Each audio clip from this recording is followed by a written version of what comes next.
Hi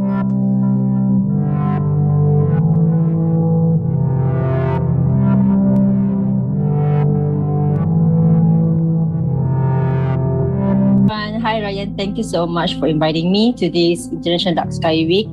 I'm so honored. I'm Emma from Dark Sky Malaysia. I'm one of the founder, and we just started like 5 years ago. And we are very glad to do this. Okay, excellent. So how you actually started your journey as a Dark Sky ambassador or Dark Sky Malaysia? Tell us about your journey in the field of dark sky, because it's something interesting which is not conventional. People do not agree what you are doing in this field, what it is. So please tell us about your journey. Yes. I think we are in the same place that we got a lot of people that keep asking, why are you doing this? Is it benefiting you? I started in terms of like love stargazing or love the dark skies when I was like 10 years ago, 2009. I was a student and I have to travel like 2 hours away from my university to get a dark sky to see the Milky Way. And I think we did a lot of trip to the dark sky place like once a month at least. So I think we did more than that. After that, I bought a camera just to get the picture of Milky Way and show everyone and say, hey, we have this dark sky. And that started I think it ignited the fire in me to tell everyone in Malaysia that we do have dark sky and we can see the stars. And after that, after I graduated, I traveled around Malaysia to see the dark sky. Do we have any dark sky places in Malaysia? And Malaysia is separated by two islands. One island is called in Borneo. We are shared with Indonesia, and we also have the peninsula, which is a mainland. So I started, and I was born in the mainland, in a city. I was a city girl. I grew up in the city. I didn't know about the stars. After travel a lot of places in Malaysia, I can say we got a lot of places that we do have a lot of dark skies. And why are Malaysians why are Malaysians getting out from Malaysia to see the dark sky? Like in Chile, Australia, there are also places. They are very pristine dark sky, but we do have Malaysian dark sky places. But why are we going out to see the other places, right? And we are very lucky. Malaysia is very lucky because we can see both part of northern and southern sky. We can see the crux and the Canis Major at the same time. So it's amazing to see that in Malaysia. So we are not using that advantage. But the thing is, a lot of Malaysians didn't know that. So that's why I stayed in one place it's a state called Sabah. It's in North Borneo. And it has a lot of places that has a potential for dark sky tourism or astrotourism. So I stayed in Sabah, started in 2015, and I entered this astronomy club called Sabah Stargazers, and they have a lot of people that love to see the stars, and they are actually most part of them are photographers, so they do take a lot of photography of night sky, and they just kept to themselves. They don't really share to the world. So I say, why are we not sharing this as it's a dark sky in Sabah? So we should tell people about dark sky here.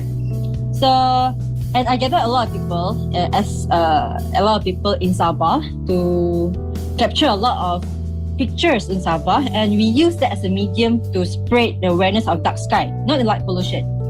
So instead of telling people about light pollution, we tell people about dark sky. So we go in a positive way first before the negative thing. And then we educate people about light pollution, why they cannot see stars in the city, in Kuala Lumpur, in Alostar, in Georgetown. So the main cities, they can't see stars because of the light pollution, and that's why people travel. So that's how we started, and that's how I started to open up the Dark Sky Malaysia, and I entered international Association, Astronomical Union, IAU, the Dark Sky Ambassador, and also IDA advocators to get more information on light pollution. How do we advocate in light pollution? How do we get the latest update on artificial light at night and all the updates? So then I gather people all around Malaysia to, we are going to open up a community in Dark Sky Malaysia, the first community of Dark Sky in Malaysia for this International Dark Sky Week. That's for the Dark Sky community. And now, for me, one thing is that keeps me in this field of advocating light pollution is I don't want my next generation to ask me whether if it's true that I can see stars. So they might say, if it's if all places in Malaysia that it got lighted up and got a lot of places got light pollution and you can't see stars, you're gonna blame us. Who else, right? So that's why my fire of advocating in light pollution. Yes. So when you started your journey of light pollution and advocating for the dark sky, so tell me that how difficult it was to educate people about this topic. Like when I started, it was very difficult. Like people actually don't know the word dark sky. This was very tough. Like the word dark sky, they resonate with something which is a secret society or something which is very magical or something which is so people actually they have some religious belief or something like this. They connected the dark sky with something which is magical or something secret or something, a secret society or something like this. So it was very difficult for me. How do you think that how many people actually get connected with this topic of dark sky preservation or dark sky advocate in your region? Yes. So in Malaysia, when we started, we did not started with dark sky or light pollution. We start with astronomical events like meteor shower, total lunar eclipse, solar eclipses. So we started with not saying about dark sky, but we this is like hiding some of the mission, right? But it gets the attraction. So they say, we saw a lot of meteors. So they always wanted to see more of it, and they keep asking for it, and they keep spreading about the words of loving. They love to see the stars, they love to see the galaxies, they love to use the telescopes and all, and let's keep people keep talking about stars and night sky. We didn't say about dark sky or light pollution. So the educating part is not there yet, but we have instilled about the passion for them to see the stars. So then we started to educate them about how to preserve the dark sky. So if we tell them, if you want to see the stars, you need to keep your light off, or you need to use the dark sky friendly light. So what is a dark sky friendly light? So that's how we started the conversation going on there. So we didn't start with saying dark sky or light pollution because they don't know at all. They are not very familiar with it because it's not in the media. It's not, it's in the textbook. Yeah, because in schools, in science subject, they are not instilled with light pollution. They do have like air pollution, noise pollution, but they don't have light pollution in that. Yeah, true. Yeah. So we do first expose with the astronomical events. So we do have, what you can see at night, because we put a human touch where what do you do at night? Do you why? Right. So do you stay home and in your house, or do you go outside and have a drink with your friends? Or do you play anything? So that is quite difficult at first. It's not really difficult because we started by talking about night sky. Yeah. So for us, we go the other way around, but we educate slowly. Although it's slow, but it's quite efficient. It's a hype. It's a hype thing where it's hype when you say you saw a lot of meteors.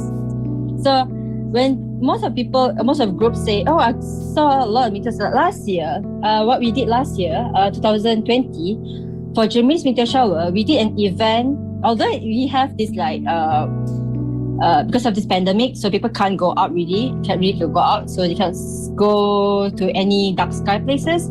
So what we did was we did a virtual an online observation. So we have a camera looking up at the sky, and we asked the people to see any meteors going inside the frame, and we did ask them to record their meteor shower observation. How many meteors do you have? How many meteors do you see? And please, gather people around and have your families, not your friends, but with your family, so within your area. And we do have a lot of feedbacks, and they say that, oh, this is my first time seeing meteor, and they say like, oh, why I can't see here in the main city? Why do I have to travel? So that's where we answer them, and that's where that's how we educate them on light pollution and dark sky in Malaysia. Yes, similar activity I did in Karachi as well. There are some Facebook groups, like it's a community where thousands of people were there. So I posted that, look at the sky today, there's a meteor shower. So I engage all the audience, telling them how many meteor shower you have collected, how many, now this is a peak time, let's do it all together, take a picture together. So I did the similar activity in virtually on different Facebook groups, engaging to talk about this topic, and because it was memorable night. Yes, so they love it. Yes, everyone was enjoying. Actually, for the first time, everyone was like, oh, this is for the first time I'm looking at the sky like this. It's like a beautiful star, like it's a shooting star or something. Like this is happening for the first time that we have seen in our life. So a lot of people got engaged through these kind of social media engagement activity. Yes. So how do you think all these activities are affected because of the current COVID situation, this pandemic? Are you organizing all your activities virtually, or do you have any plans to come back, and how your astrotourism activity is affected because of this whole pandemic? Yes. So because of this pandemic, we are taking advantage of not going out, or there's not tourists coming in Malaysia. So for astrotourism part, what we did was we did some research on the folklore of this country. So in Sabah itself, we got more like 70, 100 plus different ethnics, and they must have different folklore. So we did gather, and we did some recording, and before this they said, my mom or my grandma told me about this when I was young, but I didn't think about it. They just like forget about it, and there's no one is recording on the folklore. That's one. Because it's part of story that you can tell to the tourists. So it's part of the package there. That's one. It's a dark sky tourism, but we do not have any astrotourism where you educate on telescope, educate on the night sky.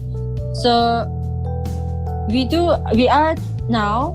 we're doing now is we are engaging to any chalets resorts that wants to do astrotourism.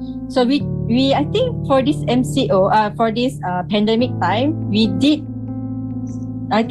some visits to places that they do want for astrotourism, and they said that they want to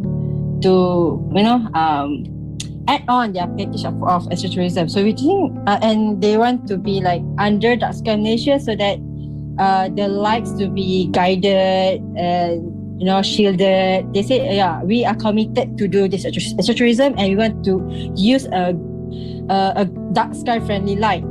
So this astrotourism also is very helpful for us to educate in pollution and dark sky and preserving the dark sky. And we are going towards the dark sky park, so we are very we are praying for that, aiming for that too. So that's during the pandemic. It's quite, so we are taking the advantage of not we can't go out.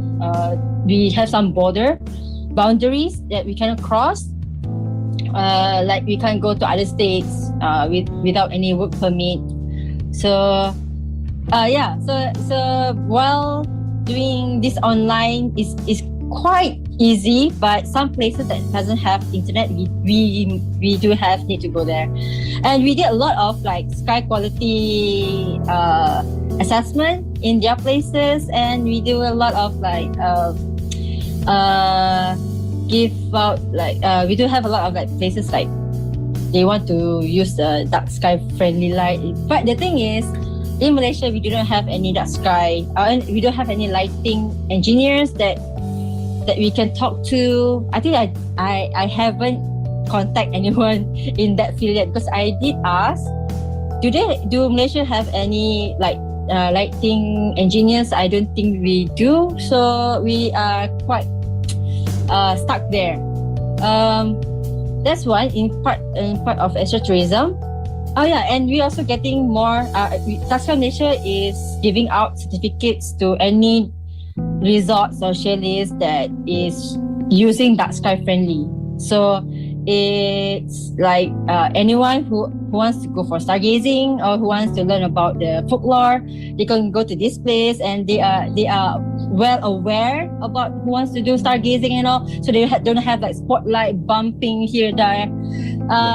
We do have some photographers came to us and said, we went to this place. It's a tourism place, but they got a lot of spotlights. So they claim to say that they have a good dark sky, but they're bumping out a lot of spotlights, so it's not helping.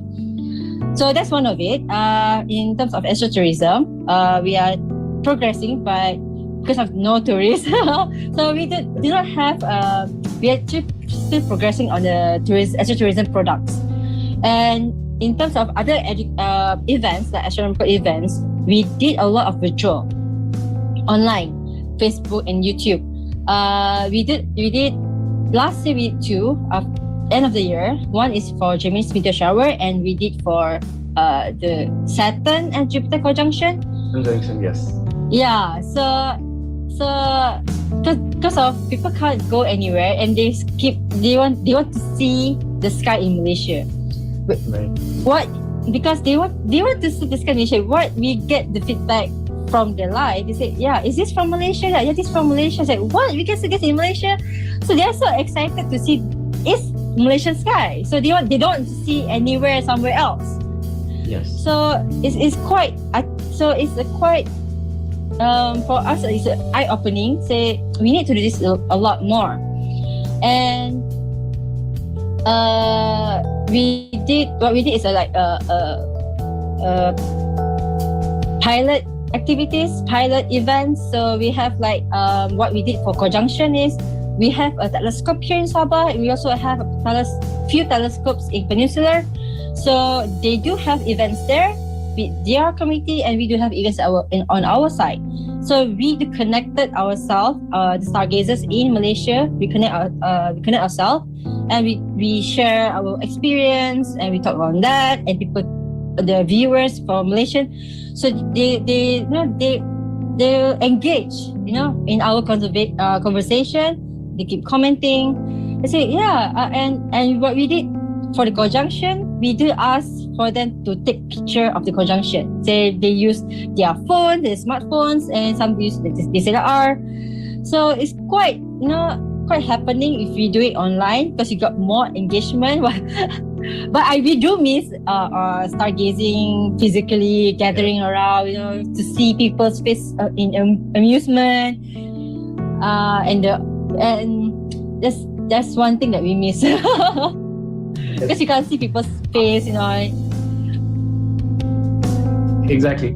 We all miss the real feel of the dark sky, and it is very important for all of us to have this astrotourism activity in Pakistan as well, because there are so many dark skies in Pakistan. We need to educate people about this topic, actually, about the light pollution, how we can make all these places as a heritage for the future, and how we all, as a community, like dark sky community all over the world, work together in collaboration, bring more awareness, bring more unity in this topic. That because we are very few people who are actually in this unconventional sort of businesses, unconventional ideas that we have, unconventional way of thinking. For example, we normally, as you mentioned this earlier, that we normally talk about the pollution, air pollution, noise pollution, but we don't talk about the light pollution, because it is growing with the very fast pace, with very fast rate, but people actually don't know how it is affecting, because we never thought that light can pollute as well. The environment that we are in right now, for example, from our childhood, we never saw the dark sky from the beginning, and the future generation, it will be very more difficult for them, as the satellite pollution and many other sort of pollution that they will get affected because of the smartphones. The light is actually getting more closer to their eyes, and the nature is going away, and they need to understand that the reality and the illusion. So it is little tough for all of us. How do you think that how we all as a global community work together to make this topic more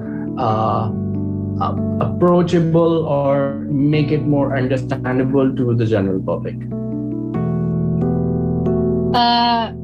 In my opinion, right, what we can do is we need to discuss on how to advocate. I mean, like how the medium how to send a message to the people, to the public. So what we need to have is a like more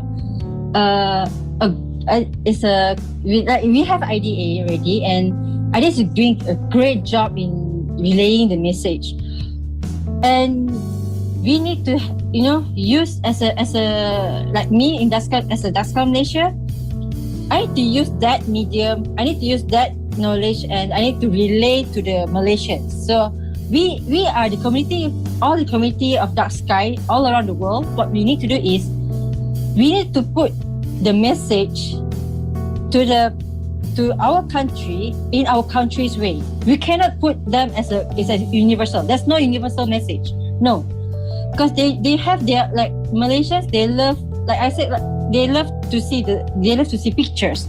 They love the words of stars. They love the words of the galaxies, Milky Way. So we need to use they love to listen to the folklore. So that's how we need to touch their hearts by using any medium that we need to use. So maximize our, learn about. For me, I learn about my country's culture first. And how do I relay the message of dark sky and light pollution education? So how do I break the wall? Do I need to say no? We need to use the dark sky friendly and all the negative things, like the totals are reducing in numbers because of light pollution. Yeah, it's true. Yes, but reality is people don't want to know that. People say, okay, light pollution give effect on turtles and migrating birds and on health, but they still use phone at night, they use spotlights at night. So how do we break the wall? So that's what as a dark sky community globally can do, is learn about our community first, our country first. How do we break the wall? And use the message like IDA, and put in. I think IDA is doing a great job on the policy. I do use the policy and how they're very helpful in terms of like giving the guidance. Okay, and but the thing is, sometimes it's not really, not to say proper, but it's not suitable in Malaysia. So I need to figure out a way, how do I convert it for Malaysians. So I think like in Pakistan, the same thing. So because in Malaysia we have religion, we have different races, we got a lot of races here, ethnics here. So I need to see where should I put this, and like of course the political issue. So how to tackle all this? So the best thing, like for me, what I did is how do I tackle the political issue is by doing AstroTourism, because it's giving money in. Okay, so it's like they say, oh, it's a win thing. So they say, it's a good thing for community. It's a good thing for the nature, like our health and our ecology and the birds and the turtles. So that's, we need to play around. For the dark sky community, we need to play around with all this. So we need to be a little bit smarter than them on how to play around the message. I think I totally agree with you. And the important thing that you have mentioned, that IDA, International Dark Sky Association, created a standard that the organization is pretty old, and they know how to communicate, how to spread this message, and they're very friendly when you talk to them. The whole team is very, very nice. They all support each other, and the best part, this year they actually supported all the dark sky communities globally to organize such great events to educate people about this topic. And the best part is we need to communicate all these messages into our regional, local languages, which is very important, because the same thing that I mentioned this earlier, people must have seen the sky full of stars, but they don't know the terminology of the dark sky. They don't relate or connect themselves with the word of dark, because they think the dark word is something which is bad or something which is negative. So we need to understand how people actually connect with the same word, how we can resonate with the same terminologies that they use in regular life, and how and spreading the message of and cascading the message of the IDA is very important. They have made a standard, and we need to extract and make it more presentable to the general public in our own country, in our own region. Yes. So thank you so much. This was very amazing. This is very interesting, that you are doing amazing job, which is very tough. And the same way for me, being part of this organization, Cosmic Tribe, I actually connected other domains as well with the Cosmic Tribe.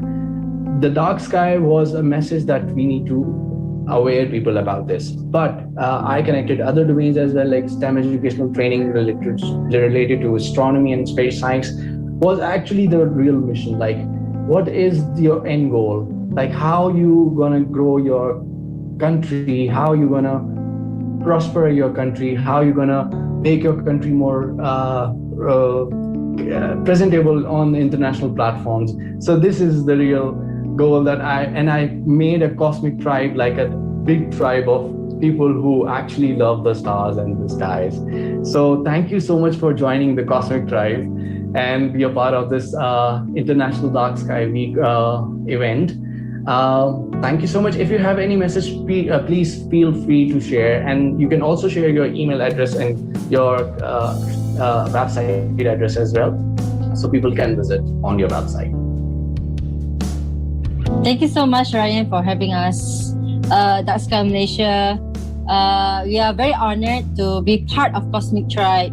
You guys are doing great. Rayan, you're doing a fantastic job.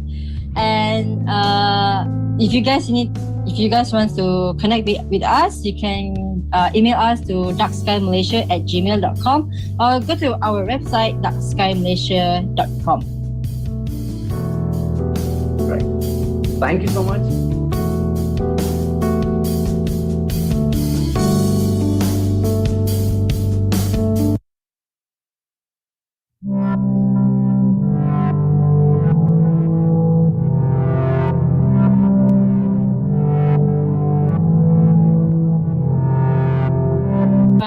Rayan. Thank you so much for inviting me to this International Dark Sky Week.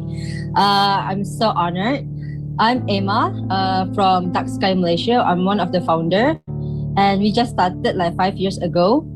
And we are very glad to do this. Okay, excellent. So how you actually start